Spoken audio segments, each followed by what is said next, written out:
Detective Talk of the Day, May the 13th, 2 o'clock, Central Daylight Savings Time. I want y'all to think about this. We've got one detector company whose head of marketing, I guess, detects. And from the looks of it, he's been detecting for years. We got another metal detecting company that's got a head of marketing. And this lady is also vice president of the company. She doesn't detect. How about that? So knowing that, which company would you expect to maybe make the better machine?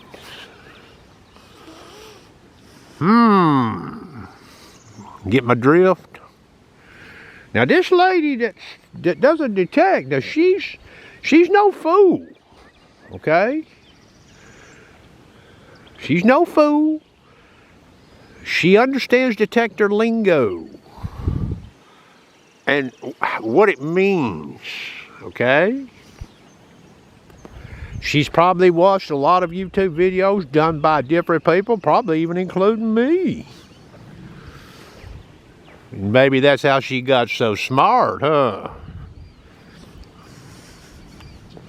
Now, I'm going to point this out because this does, you know, my IQ, by the way, is likely somewhere between 70 and 170, okay?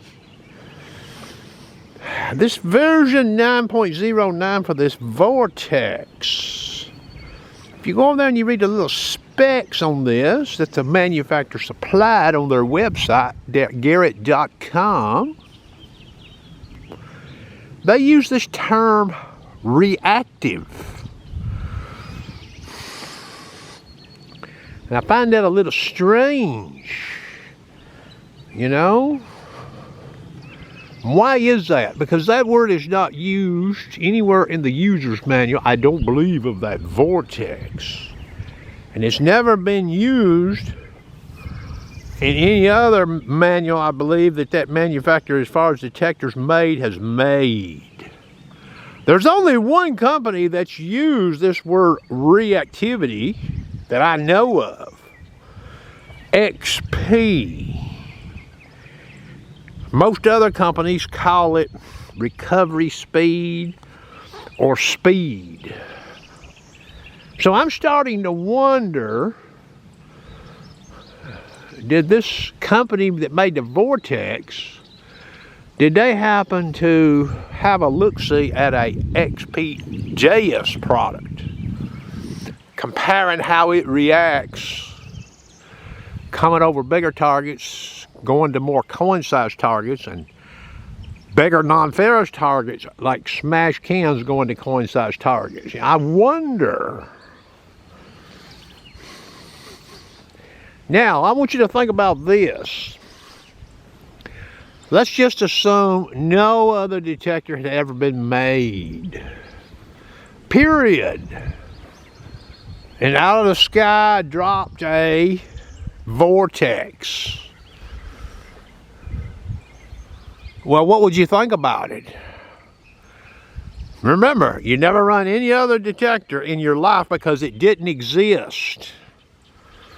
What would you think about it? What would you think about an Excalibur on a salt beach?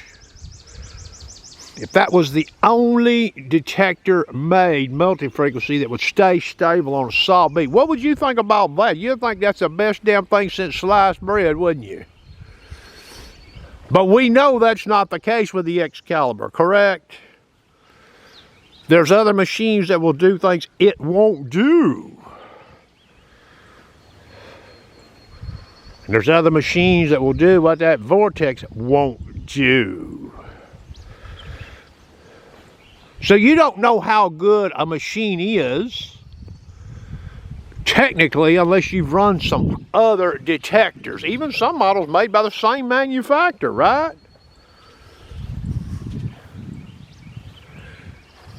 You know, and this would also go to coils. You know, Shouldn't be saying anything about a damn product that's not available to the public and you haven't damn run, okay? Because you're assuming facts not in evidence. And that's not very smart. So yeah, a manufacturer can release a machine and they can tell you real good things about it. But the question is, what have they compared it to? Now, let's look at XP. Probably, in my opinion, the most fascinating, smart, intelligent debut video that's ever been done on the product was the Deus 2. And in that video, there's only one word said, cut, at the end of that video. No fluff, no nothing but the word cut at the end of the video, and that was the owner of XP, I believe. At least the man sitting in the chair had his name on the back of it. So this gentleman released a product that did what? You all remember? Old Calabash took it to the beach. He showed you the real damn deal with it out in damn North Carolina Beach, and what happened? You had these damn people come out there, oh, that's a damn ghost hole detector. It would give a damn signal whether there was a target down there or not. And what did Calabash do? He went back to the beach and showed you all it wasn't a ghost hole detector, huh? Now, here's a little question, and we don't know the answer to this. When was the Deus 2? Let's just say, from a Salt Beach perspective, how far along was it when the Equinox released? How far? Now, you get my drift, what I'm trying to tell you here? If the Equinox wasn't released and this machine from a Salt Beach perspective was already engineered and designed, and let's say it was more or less pretty much where it was going to be, that machine triumphed over the Excalibur, right? That's what they had, that's what they were comparing it to, an Excalibur and a damn CTX by Minelab. And look what they made. First multi-frequency machine. How about that shit? So when that machine came out as the company's first multi-frequency, we had one guy who, I believe he's more into gold prospecting with detectors, but he made this statement about that machine. Well, it might be all right for a relic machine. Turns out the damn thing it released was what? The Mag Daddy on a damn Salt Beach on damn gold ring level conductivity targets.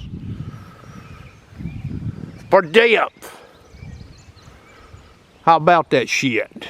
And yeah, there was the non-believers out there. Oh, there's no way that thing beats my damn Excalibur or beats my damn Equinox.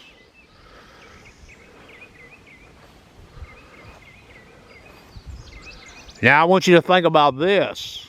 The Deus 2 released before the Manticore. Oh, but the Manticore is just a teeny bit deeper on that beach. Think about that. Think about that.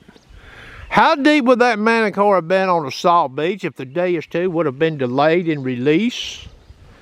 Wonder if it would have been delayed until after the Manticore released. Then which one might be the deepest?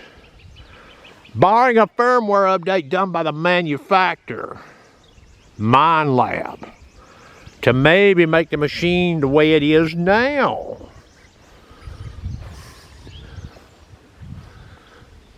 So yeah, when you see people talking about a metal detector, praising it, you know, you got to ask yourself one question.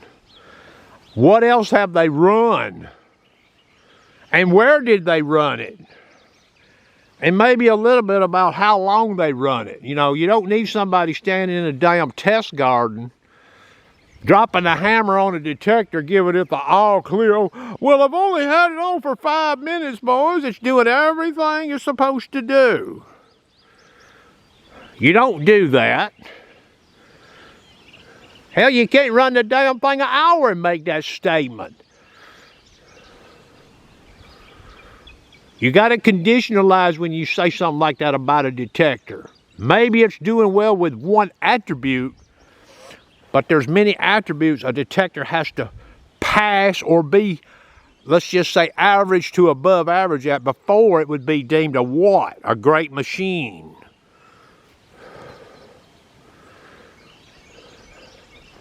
So I'm a realist. Every company should want to make the best product they can. But maybe not every company can make the best product overall when compared to the competition, you know. Different strokes for different folks. That's going to conclude the video.